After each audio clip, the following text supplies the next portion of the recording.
¿Y qué es lo que ocurre con conflicto y con debate? Pues ahí sí no hubo similitudes. Ahí el conflicto dominó durante toda la campaña en términos generales. Era mucho más el uso del conflicto, ese encuadre de conflicto dominaba en un punto 14 sobre 1 durante toda la campaña, mientras que el de debate y acuerdo estaba presente en un punto 0,6 durante toda la campaña. Es decir, había una utilización mucho más baja. Claro, aquí estoy dando datos globales de 3 meses. Después podríamos segmentar para ver, por ejemplo, la última etapa, que es la crucial, porque es en donde está el grueso realmente de la campaña, las 2 últimas semanas. Pero bueno, aquí quise, para esta conferencia, dar los datos más generales.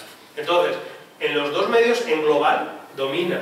Y si comparo entre prensa y televisión, me doy cuenta que también en los 2, tanto en televisión como en prensa, domina la presencia del encuadre de conflicto.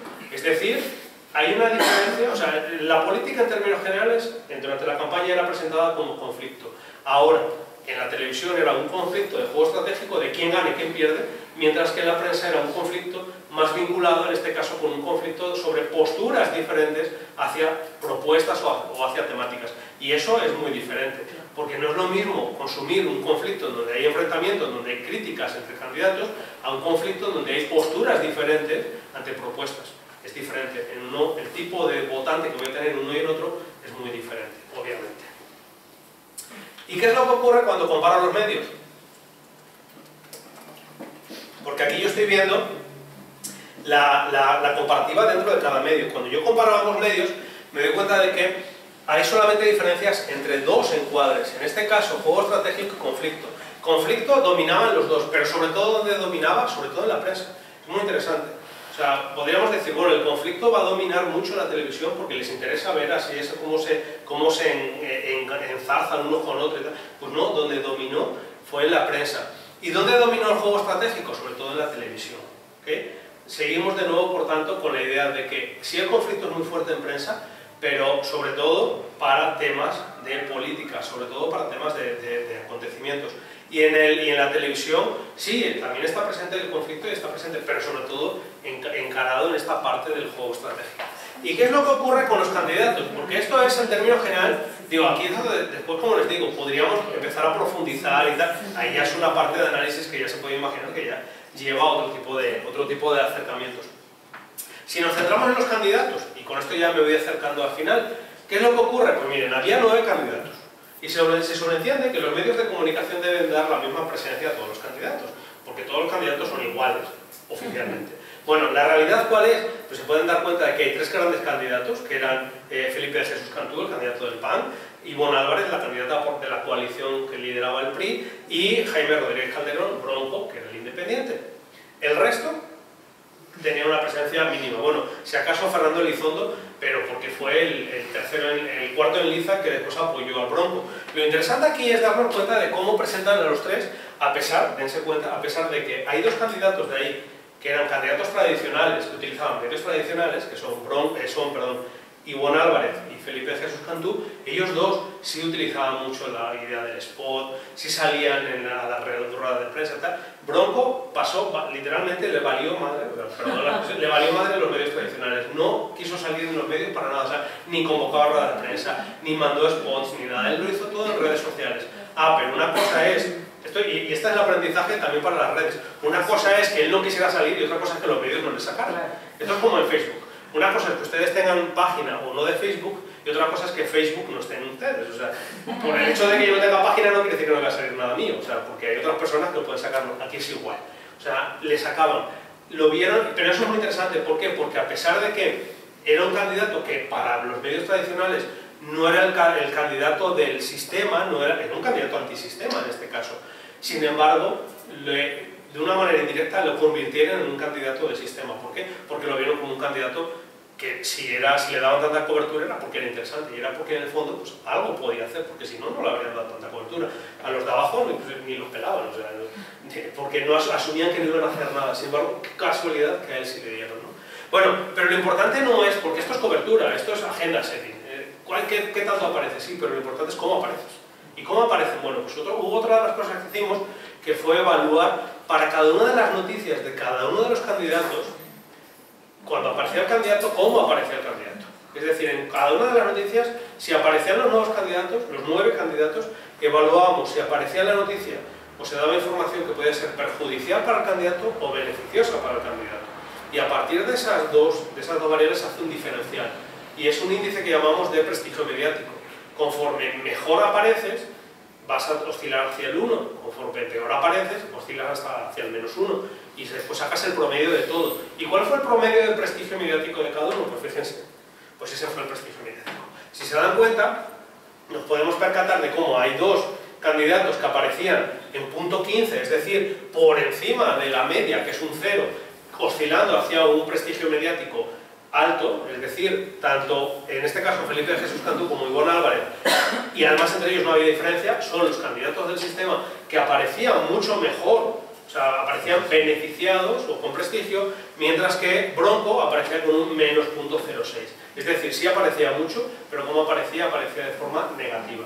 La mayoría de las noticias le perjudicaban. Digo, tampoco es que llegaran hasta un grado de decirle que era un criminal y un asesino, para aparecer un -1, pero sí le perjudicaban.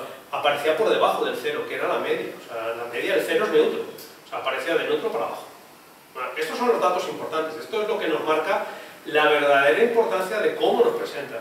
Entonces, dense cuenta. Y después lo que hicimos fue también evaluar bueno, aquí podemos ver, ese prestigio es la valencia, si apareces de forma positiva o negativa, o el prestigio mediático.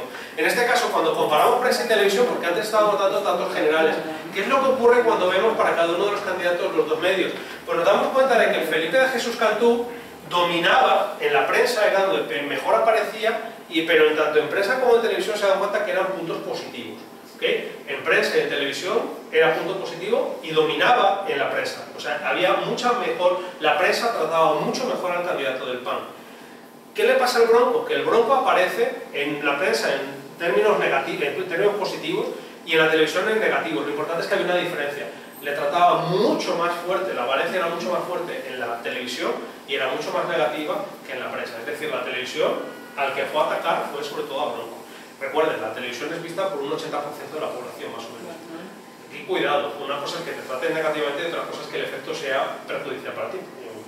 Porque de hecho ganó por el 49%, entonces a lo mejor es que no fue tan perjudicial el que lo trataran mal. ¿Y qué es lo que pasa con Ivonne? Pues con Ivonne, en los 2 casos era positivo. Lo interesante de Ivonne es que no había diferencias. Es decir, tanto la prensa como la televisión le trataban de la misma manera, que era positiva. O sea, no había un medio que tratara mejor. Finalmente, digo, ¿esto a qué nos lleva? Pues a mí me lleva al menos a pensar cuál es el candidato del sistema, cuál es el candidato más oficial, cuál es el candidato que un medio le trata mejor que a otro, porque ahí hay diferencia, y cuál es el que está perjudicado, y sobre todo por la televisión, que como les digo, trató muy mal, en este caso a Bronco. Y finalmente, ¿qué es lo que ocurre cuando yo vinculo los medios, los encuadres con los candidatos? En este caso lo que estamos viendo es con qué encuadres aparecía la información de cada uno de los candidatos. Se pueden dar cuenta ahí en los asteriscos que había correlaciones en muchos candidatos. Lo interesante aquí es darnos cuenta de cómo, a pesar de que el Bronco era un candidato que no era el oficial, que era un candidato antisistema, que era un candidato además que le estaba diciendo a los medios que eran corruptos, y es un candidato, fíjense si le tratarán mal, o sea, que ¿saben cuánto le...? Bueno, solamente digo, es que parece que soy pro Bronco, pero bueno, no sea pro Bronco. Pero claro, es que cuando nos damos cuenta de que él dijo, es que si yo gano, se acabó el contrato a los medios de comunicación, y el contrato se acabó, y el contrato ha supuesto para los medios de comunicación 1.500 millones de pesos, que no llega, o sea, imagínense lo que es, o sea, 1.500 millones en publicidad, es una barbaridad de dinero, es más o menos lo que costaban los 10.000 refugiados, imagínense. Entonces, es mucho dinero, y claro, pues, bueno, aquí todavía no había hecho eso, pero sí lo estaba diciendo, y de repente nos damos cuenta de cómo, en términos generales, el que más se enfatizaba, o el candidato que más variedad de encuadres presentaba, era Bronco, entre los 3. Es decir, era, a pesar de ser un candidato que obviaba los medios, sin embargo los medios no lo obviaban, y los medios generaban una información que puede ser interesante porque es muy diversa, porque utilizan mucho el conflicto, sobre todo el conflicto, pero también el juego estratégico y también el de debate, es decir, hacen una cobertura muy variada. ¿Y qué es lo que ocurre en la televisión? Lo mismo, en la televisión se centra mucho. Ahora, vincúlenlo con lo que les dije, la televisión sobre todo lo presenta de forma negativa, es decir, es un encuadre de conflicto con valencia negativa, es un encuadre de juego estratégico con valencia negativa, es un encuadre de debate y con valencia negativa, es decir, con él no va a haber debate, con él no va a haber acuerdos, con él va a haber mucho conflicto y con él va a haber mucho encuadre. ¿Y qué es lo que ocurre sin embargo en la prensa? Pues que cuando veo la prensa, ahí hay una diferencia. ¿Por qué? Porque sí, el grupo aparece, pero también aparece el candidato, en este caso del PAN. ¿Se acuerdan? Que la prensa presentó mucho mejor al candidato del PAN. ¿Para qué? Para hablar de propuestas y para hablar de juego. Su estrategia está siendo buena. Digo, quedó muy mal porque quedó el tercero, así es que tampoco es que le sirviera. Pero bueno, y sin embargo, para Blanco, que sí, no está tan negativo, pero sobre todo vinculado con conflicto. ¿Okay? Si se dan cuenta, vamos viendo cuáles son las estrategias a la hora de presentar. Y con esto determino cuáles serían conclusiones así muy generales, y me imagino que cada uno tendrá las suyas. En primer lugar, vemos que sigue dominando un encuadre, una cobertura de juego estratégico, pero sobre todo en la televisión. En la prensa hay una diferencia, y es muy interesante, porque en serio es el primer caso en el que yo encuentro que en una campaña electoral domine en un medio de comunicación, incluido la prensa, el encuadre de asunto temático o de sustancia. Y es algo muy interesante que normalmente no hemos encontrado. Sin embargo, en televisión sigue la misma estrategia. Es el juego estratégico, es la confrontación, es el performance, eso es lo interesante. La política se sigue presentando como conflicto, como enfrentamiento, y eso es similar a la de otros muchos estudios. Se focalizan actores dominantes, o sea, los medios seleccionan a sus encuadres, a sus candidatos, y además son los que consideran que tienen mayores posibilidades de éxito. Es decir, una falta de equidad, de igualdad total entre los diferentes candidatos, y eso se viene demostrando desde, no sé, cuántos años aquí en México. Porque en otros países, los medios, por ejemplo, en Europa los medios no tienen por qué ser equitativos. En Europa los candidatos dependen de los partidos, y los partidos, en función de tus resultados en las anteriores elecciones, tú tienes más o menos cobertura. Pero aquí los candidatos todos parten de cero, todos tienen la misma o tienen que tener la misma presencia, y sin embargo vemos que no la están teniendo. El tratamiento es claramente, por tanto, diferenciado. Además, hay candidatos prestigiados, hay candidatos ensalzados, beneficiados, frente a otros que no están siendo, no se les está dando presencia, están agenda cortada, y a otros que se presentan, pero para destruirlos. O sea, y lo vemos claramente, porque sinceramente no creo que todo lo de los candidatos oficiales fuera bueno y todo lo del Bronco fuera malo, ¿no? Y el candidato independiente, en este caso, es vinculado sobre todo con juegos de conflicto, encuadres de juego de conflicto, de juego estratégico, en ambos medios, que lo presentan, que se están vinculando con valencia negativa, y que está eso trasladando obviamente hacia la opinión pública a un candidato que puede, o en teoría lo están presentando en los medios como algo perjudicial. Lo malo es que no le funcionó, porque después llegó y arrasó, ¿no? ¿Por qué? Pues porque no contaron con la astucia del Bronco, en este caso, que eran las redes sociales, que fueron una estrategia diferente para llegar a una gran parte del público. Pero claro, lo que hacen los medios todavía sigue generando una influencia, o sigue teniendo una influencia en una parte de la población muy fuerte, que sí se sigue quedando marcado por esto. Y por eso termina. Muchas gracias.